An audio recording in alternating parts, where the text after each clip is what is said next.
താഴ്വാരം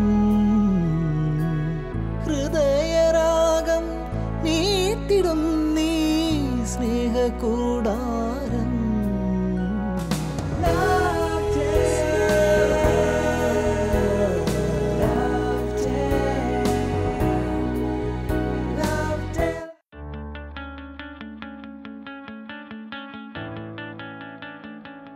എല്ലാ മാന്യ Shalom T V പ്രേക്ഷകർക്കും ലവ് ഡേയിലേക്ക്, സ്നേഹം പൂക്കുന്ന താഴ്വരയിലേക്ക് സ്വാഗതം.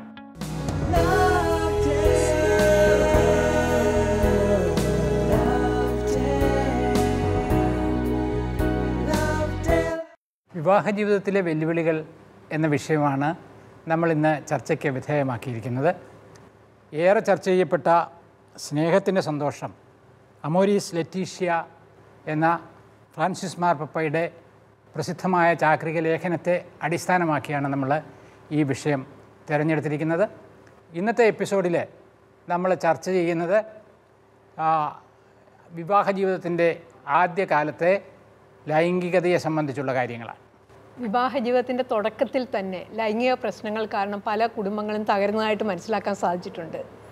പുരുഷൻ്റെ ലൈംഗികതയെക്കുറിച്ചുള്ള അജ്ഞതയാണ് അല്ലെങ്കിൽ തെറ്റിദ്ധാരണയാണ് അതിൻ്റെ പ്രധാന കാരണമെന്നാണ് എനിക്ക് തോന്നുന്നത്. അതിനെക്കുറിച്ച് സാറിൻ്റെ അഭിപ്രായം എന്താണ്? ഇന്നത്തെ ലോകത്തിൽ ചെറുപ്പക്കാരെ പരിശോധിച്ചാൽ ലൈംഗികതയെക്കുറിച്ചുള്ള അവരുടെ അറിവ് വികസിച്ചു വരുന്ന ഒരു ട്രാക്ക്, ആ ഒരു മാർഗം നമ്മൾ പരിശോധിക്കുന്നത് നല്ലതാണ്. പ്രധാനമായിട്ടും കുട്ടികളായിരിക്കുമ്പോൾ തന്നെ അവർക്ക് അറിവ് രൂപപ്പെട്ടു വരുന്നത്, ഒന്നാമതായി മാതാപിതാക്കളോ അധ്യാപകരോ ഇതിനെക്കുറിച്ച് വ്യക്തമായ ധാരണ കുട്ടികൾക്ക് കൊടുക്കാൻ തയ്യാറല്ല. അത് അവരുടെ കഴിവ് കുറവുണ്ടായിരിക്കാം, അല്ലെങ്കിൽ അവരുടെ അറിവില്ലായ്മയായിരിക്കാം. അപ്പോൾ ഈ കുട്ടികൾ പ്രധാനമായിട്ട് സമീപിക്കുന്നത് പിയർ ഗ്രൂപ്പിനെയാണ്. സ്വന്തം പ്രായത്തിലുള്ളവരോട് ചോദിച്ച് മനസ്സിലാക്കിയിട്ടുള്ള ചില അറിവുകൾ. രണ്ടാമതായി ചില പുസ്തകങ്ങളിൽ, അത് പലപ്പോഴും ചീത്ത പുസ്തകങ്ങളിലേക്കാണ് കുട്ടികളുടെ ശ്രദ്ധ തിരിഞ്ഞു പോകാറ്. അങ്ങനെയുള്ള ചില പുസ്തകങ്ങളിൽ നിന്ന് കിട്ടുന്ന ചില ഭാഗികമായ അറിവുകൾ, അവരുടെ തന്നെ ജീവിതത്തിൽ മുൻകാലങ്ങളിലുണ്ടായിട്ടുള്ള തെറ്റായ ചില ലൈംഗിക അനുഭവങ്ങൾ, ഇതിൻ്റെയൊക്കെ പശ്ചാത്തലത്താൽ ഒരു പ്രത്യേകതരം ലൈംഗിക ധാരണ പ്രത്യേകിച്ച് പുരുഷന്മാരിൽ രൂപപ്പെട്ടു വരുന്നുണ്ട്. വികലമായ ധാരണ എന്ന് പറയാൻ കഴിയുമോ സാറിന് അതിനെ? വികലമായ ധാരണയ്ക്ക് ഞാൻ ഒരു ഉദാഹരണം പറയാം.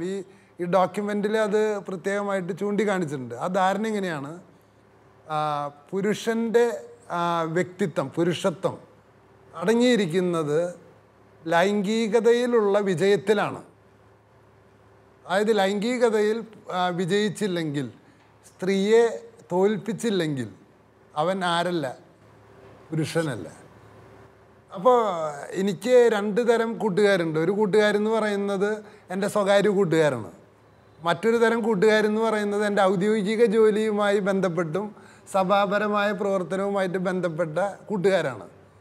അപ്പോൾ എൻ്റെ വ്യക്തിപരമായ ബന്ധത്തിലുള്ള കൂട്ടുകാരിൽ പലതരത്തിലുള്ള ആൾക്കാരുണ്ട്.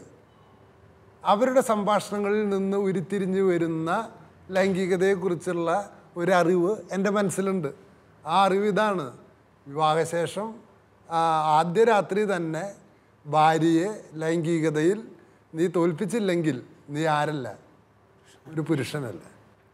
അപ്പോൾ പല ആൾക്കാർ ഇങ്ങനത്തെ ഒരു ധാരണ വെച്ചിട്ടാണ് കുടുംബജീവിതത്തിലേക്ക് പ്രവേശിക്കുന്നത് തന്നെ. പുരുഷൻ്റെ ഒരു കീഴടക്കലിലൂടെ മാത്രമേ സ്ത്രീയെ സംതൃപ്തിപ്പെടുത്താൻ കഴിയുള്ളൂ എന്ന വികലമായ ധാരണ ഇപ്പോൾ സിനിമകളിൽ പോലും ചില അവസരങ്ങളിൽ കാണാവുന്നതാണ് നമുക്ക്.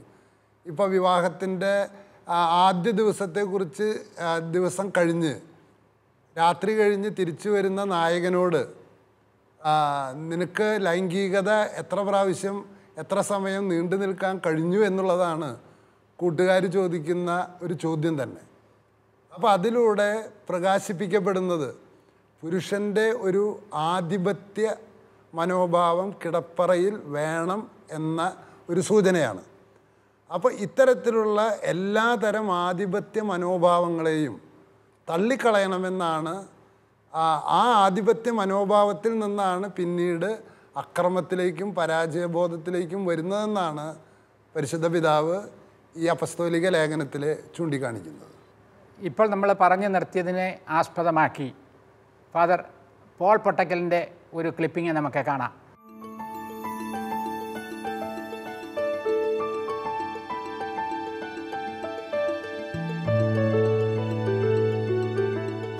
ഭാര്യാഭർത്തൃബന്ധത്തിൽ ദാമ്പത്യാവശത്തേക്ക് വരുമ്പോൾ പ്രധാനമായും ഞാൻ കാണുന്ന ദമ്പതികളിൽ നിന്ന് കേട്ടറിഞ്ഞിട്ടുള്ള അറിവ് വെച്ച് 2 പ്രയാസങ്ങളാണ്.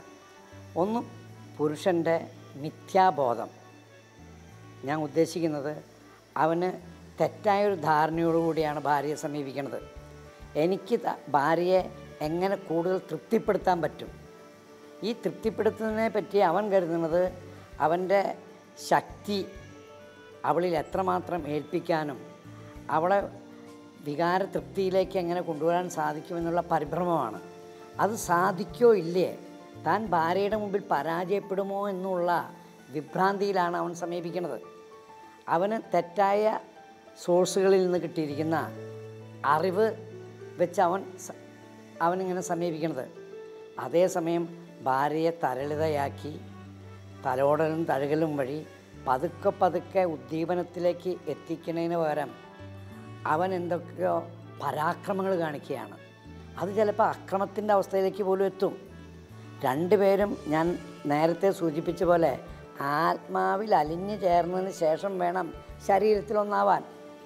അപ്പോൾ ഈ ആത്മീയമായ ഒരുങ്ങൽ ഇല്ലാതെ മനസ്സും തമ്മിൽ ചേർച്ചയിലെത്താതെ ശാരീരികമായിട്ട് ഇവരടുക്കുമ്പോഴാണ് പ്രശ്നം ഉണ്ടാവുന്നത്. അതിൻ്റെ ഫലമായിട്ട് ചിലപ്പോൾ പുരുഷന്മാർക്ക് ഉദ്ധാരണമില്ലായ്മ വരുന്നു, ചിലർക്ക് ശീഘ്രസ്ഖലനം വരുന്നു. അപ്പോൾ അവർക്ക് പരാജയപ്പെട്ടു എന്ന് തോന്നും. പിന്നെ ഈ പരാജയബോധത്തിൻ്റെ പേരിലാണ് പിന്നെ അവർ ശ്രമിക്കുന്നത്. അത് കൂടുതൽ പരാജയത്തിലേക്ക് നയിക്കും. ഇത്തരം സമയങ്ങളിൽ വിദഗ്ധരായ പ്രൊഫഷണലായിട്ടുള്ള ലൈംഗിക മനഃശാസ്ത്രജ്ഞന്മാരെ സമീപിക്കണം. എൻ്റെ അനുഭവത്തിൽ തന്നെ ഉദ്ധാരണമില്ലായ്മ കൊണ്ട് അല്ലെങ്കിൽ ശീഘ്രസ്ഖലനം കൊണ്ട് ബുദ്ധിമുട്ടുന്ന പുരുഷന്മാർ വരും. ഞാൻ അവരോട് പറയും ഭാര്യയോടൊത്ത് വരാൻ. പക്ഷെ അതുപോലും അവർ തയ്യാറല്ല. കാരണം ഭാര്യയുടെ മുമ്പിൽ ഞാൻ ചെറുതായി പോകുമോ, ഇതവരെ വലിയ ഭയാശങ്കയാണ്. അപ്പം ഈ സമയത്ത് ഇതിന് ഡോക്ടറെ അല്ല സമീപിക്കേണ്ടത്, ലൈംഗിക മനഃശാസ്ത്രജ്ഞനെ വേണം സമീപിക്കാൻ. കാരണം ഇത് മാനസികമായ പ്രശ്നമാണ്, ശാരീരികമായ പ്രശ്നമല്ല. ശാരീരികമായ അംശത്തിന് പുരുഷന്മാർ കൊടുക്കുന്ന പ്രാധാന്യമാണ് പലപ്പോഴും ആദ്യകാലങ്ങളിൽ ഭാര്യാഭർത്തൃ ലൈംഗിക ബന്ധത്തിലുണ്ടാകുന്ന പ്രധാനമായ ഒരു വിഘാതം. അച്ഛൻ ഈ ക്ലിപ്പിംഗ് കണ്ടല്ലോ. ഈ ക്ലിപ്പിങ്ങിനകത്ത് ഉറപ്പിച്ചു പറയുന്ന ഒരു കാര്യം, ഇത്തരം മിഥ്യാധാരണകളുടെ അടിസ്ഥാനത്തിൽ വിവാഹത്തിൻ്റെ തുടക്കത്തിൽ പ്രശ്നങ്ങൾ ഉണ്ടാവുന്നു എന്നാണ്.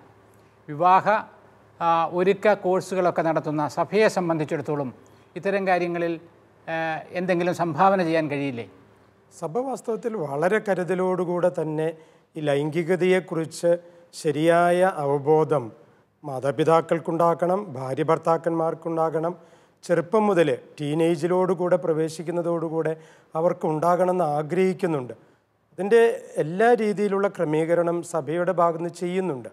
വിവാഹ ക്ലാസ്സുകളിൽ കടന്നു വരുന്ന യുവതി യുവാക്കളോട് പറയുന്നത്, ഇനി നിങ്ങൾക്ക് കുഞ്ഞുങ്ങളുണ്ടാകുമ്പോൾ എങ്ങനെയാണ് ലൈംഗികതയെക്കുറിച്ച് പറയേണ്ടത്, അത് അഭിമാനത്തോടെ ദൈവത്തെ മഹത്വപ്പെടുത്തിക്കൊണ്ട് പറയേണ്ട കാര്യങ്ങൾ പറയേണ്ട സമയത്ത് പറയേണ്ട രീതിയിൽ കുഞ്ഞുങ്ങളോട് പറഞ്ഞു കൊടുക്കണം.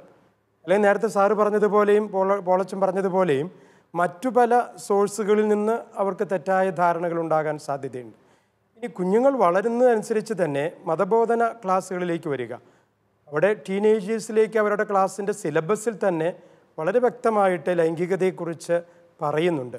സഭ എന്ത് പഠിപ്പിക്കുന്നു, ബൈബിൾ എന്ത് പഠിപ്പിക്കുന്നു, ശരിയായിട്ടുള്ള ലൈംഗിക അവബോധമുണ്ടാകാൻ പരിശുദ്ധ പാപ്പന്മാരുടെയൊക്കെ രേഖകൾ വെച്ചുകൊണ്ടാണ് അവിടെ കൃത്യമായിട്ട് പറയുന്നത്.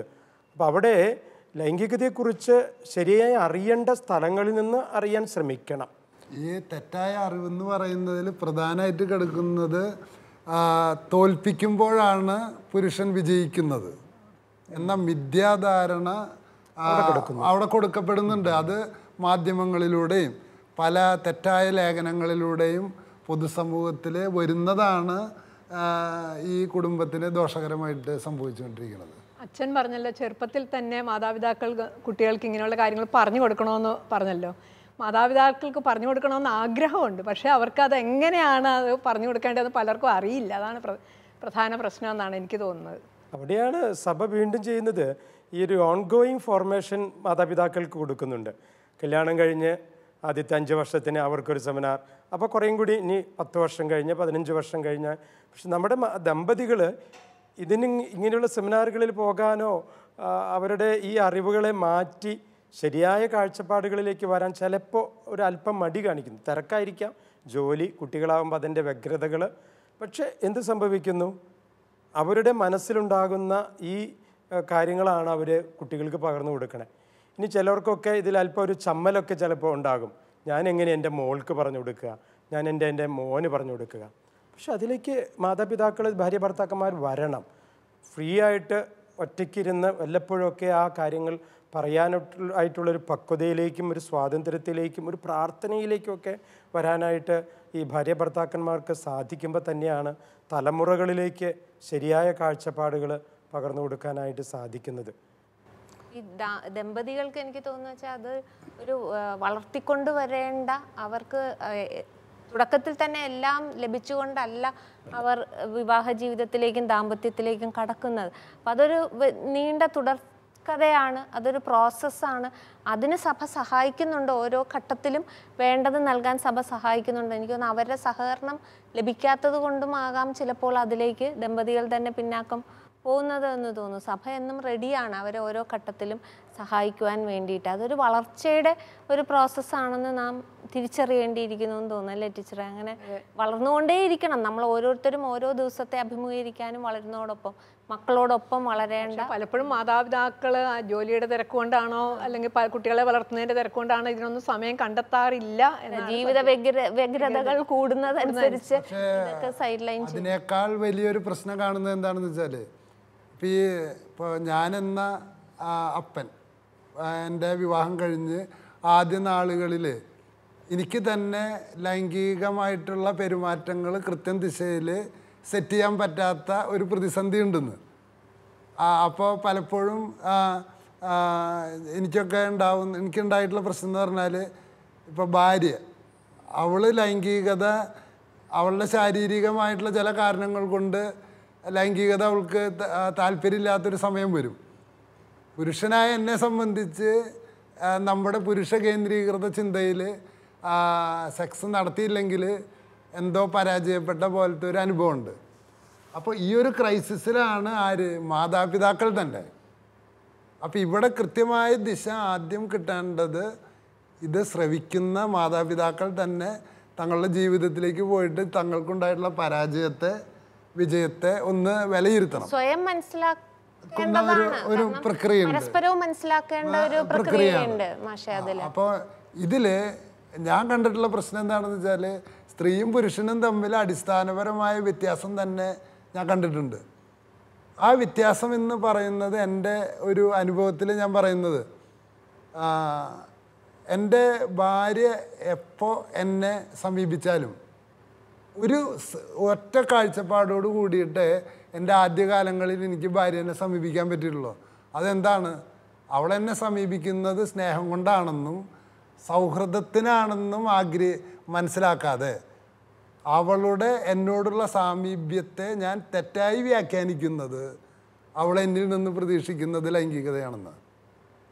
അത് പലപ്പോഴും എന്തുണ്ടാക്കും? വൈരുദ്ധ്യങ്ങൾ കുടുംബജീവിതത്തിനകത്ത് കടത്തിക്കൊണ്ടുവരും. അപ്പോൾ ഇത് ഞാൻ എൻ്റെ സുഹൃത്തുക്കളായിട്ടുള്ള ദമ്പതിമാരോട് ചോദിച്ച എല്ലാവരും ഇതേ രീതിയിൽ കണ്ടിട്ടുണ്ട്. അപ്പോൾ ഭാര്യയ്ക്ക് എന്നോടുള്ളത് സ്നേഹപ്രകടനമാണെന്ന് തിരിച്ചറിയാതെ വരുമ്പോൾ സ്വാഭാവികമായിട്ടും എൻ്റെ ആഗ്രഹം നടത്താൻ വേണ്ടി കീഴടക്കലിലേക്ക് പോകുന്ന ഈ രീതി അനേകം ദമ്പതിമാരുടെ കുടുംബത്തെ തകർത്തിട്ടുണ്ട്. അവിടെ എന്താ പറയുക, മാർപ്പാപ്പ പറയുന്ന പോലെ സ്നേഹമില്ലാത്ത ലൈംഗികത ബലാത്സംഗത്തിന് തുല്യമാണ്. അത് ഈ ഡോക്യുമെൻറ്റിലും ജോൺ പോൾ രണ്ടാമൻ മാർപ്പാപ്പയുടെ ആ വാദം വിവാഹ ജീവിതത്തിനകത്തെ ബലാത്സംഗം. അപ്പോൾ ഇവിടെ ആ സ്ത്രീ പുരുഷ വ്യത്യാസം ഭീകരമാണ്. എനിക്ക് തോന്നണേ അല്ല, അതിനെക്കുറിച്ച് ടീച്ചർക്കൊക്കെ പറയാൻ പറ്റും. മനസ്സിലാക്കേണ്ട. കാരണം സ്ത്രീയെ സംബന്ധിച്ച് ശാരീരികമായും മാനസികമായും എനിക്ക് തോന്നുന്നു ഉണ്ടാക്കപ്പെട്ടിരിക്കുന്നത് വളരെ വ്യത്യസ്തമായിട്ടാണ്, പുരുഷനേക്കാൾ വളരെ വ്യത്യാസത്തിൽ. അവൾക്ക് ഏൽപ്പിക്കപ്പെട്ടിരിക്കുന്ന ജോലികളും വളരെ വ്യത്യസ്തമാണ്.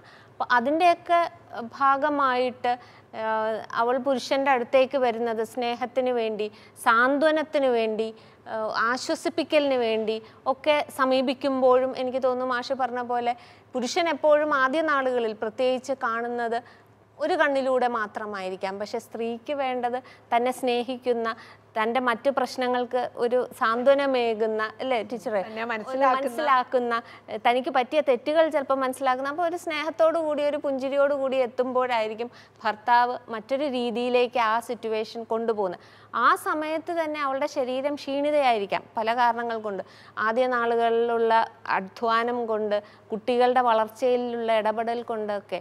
അപ്പോഴൊക്കെയും ഈ ഒരു എന്താ അവസ്ഥയിലേക്ക് എത്തിപ്പെടാൻ മടി കാണിക്കുന്ന സ്ത്രീകൾ ഉണ്ടാകാം. പുരുഷനത് അവളുടെ സ്നേഹമില്ലായ്മയായി തെറ്റിദ്ധരിക്കാം. ഭാര്യ തിരിച്ചും ഭർത്താവിൻ്റെ സ്നേഹമില്ലായ്മ.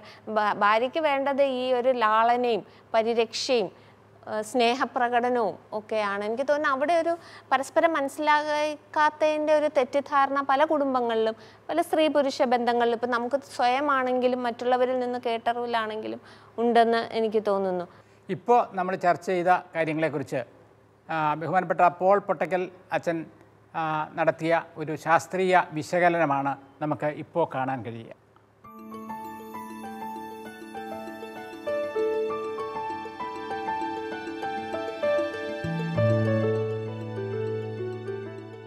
ഭാര്യാഭർത്തൃബന്ധത്തിലെ ദാമ്പത്യ ജീവിതത്തെക്കുറിച്ച് ആലോചിക്കുമ്പോൾ ആദ്യമായിട്ട് 2 വസ്തുക്കൾ മനസ്സിലാക്കണം. ഈ അറിവുറവിൻ്റെ ഫലമായിട്ടാണ് പലപ്പോഴും ഭാര്യാഭർത്താക്കന്മാർക്ക് അർത്ഥപൂർണമായ രീതിയിൽ ലൈംഗിക ബന്ധം പുലർത്താൻ സാധിക്കാതെ വരുന്നത്. ഒന്ന് മനസ്സിലാക്കേണ്ടത്, ലൈംഗിക ബന്ധമല്ല ശരീരബന്ധം. ശരീരത്തിൽ ഉണ്ടാകുന്നത് ഇണചേരലാണ്. ലൈംഗിക ബന്ധത്തിലുണ്ടാകുന്നത് ആത്മാവും തമ്മിലുള്ള അലിഞ്ഞു ചേരലാണ്. ഈ അലിഞ്ഞു ചേരൽ ഇല്ലാത്തയിടത്തോളം കാലം ഒരു സ്ത്രീക്കും ലൈംഗികത ഭർത്താവിൽ നിന്നല്ല ഒരു പുരുഷനിൽ നിന്നും ആസ്വദിക്കാൻ സാധിക്കില്ല.